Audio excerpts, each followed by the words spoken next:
আচ্ছা, আল্লাহর সাথে চিঠি লেখার একটা বুদ্ধি আছে। এবার কি করেন, চিঠি লিখবেন? হ্যাঁ, দৈনিক 5 বার একসাথে চিঠি লিখতে পারো, সেটা হচ্ছে নামাজ। কি বলো?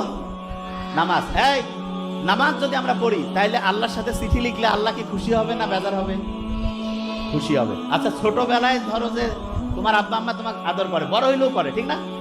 তোমার আব্বা আম্মা তোমাকে যতটা আদর করে, আল্লাহ কিন্তু আমাদেরকে তার চেয়ে লক্ষ লক্ষ কোটি কোটি গুণ বেশি আদর করে। কিন্তু একটা শর্ত আছে, সেটা কি জানো? আচ্ছা, আমরা যারা এখানে একটু বড় আছি, তাদের কাছ থেকে তোমরা শুনো, তাইলে বুঝতে পারবা। আচ্ছা, আমাদের ছেলে মেয়ে যদি আমাদেরকে জানিয়ে একটা কাজ করে, আমরা বড়রা কি খুশি হই নাকি কষ্ট পাই? এই বড়রা বলি না কেন, খুশি না কষ্ট? খুশি।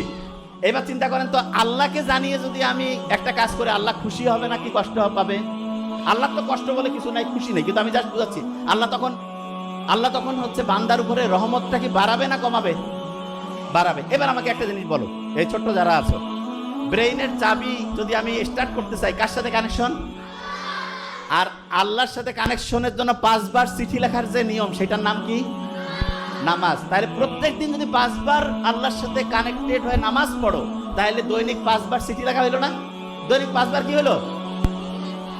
চিঠি লিখলে কানেকশনটা বাড়ে। কিরকম বলি, একজনকে এমনিতে দাওয়াত দিলা, ভালো, কিন্তু কার্ড দিয়ে সুন্দর করে একটু যদি দাও, খুশি হয় না? তোমাকে মনে করো চিফ গেস্ট বানাইছে এক জায়গায়, কার্ড দিল, তুমি একটা জন্মদিনের একটা কার্ড পাইছো, খুশি লাগে না? তাইলে এরকম আল্লাহকে যখন আমরা নামাজে ডাকি, তখন আল্লাহ খুশি হয় নাকি কষ্ট পায়?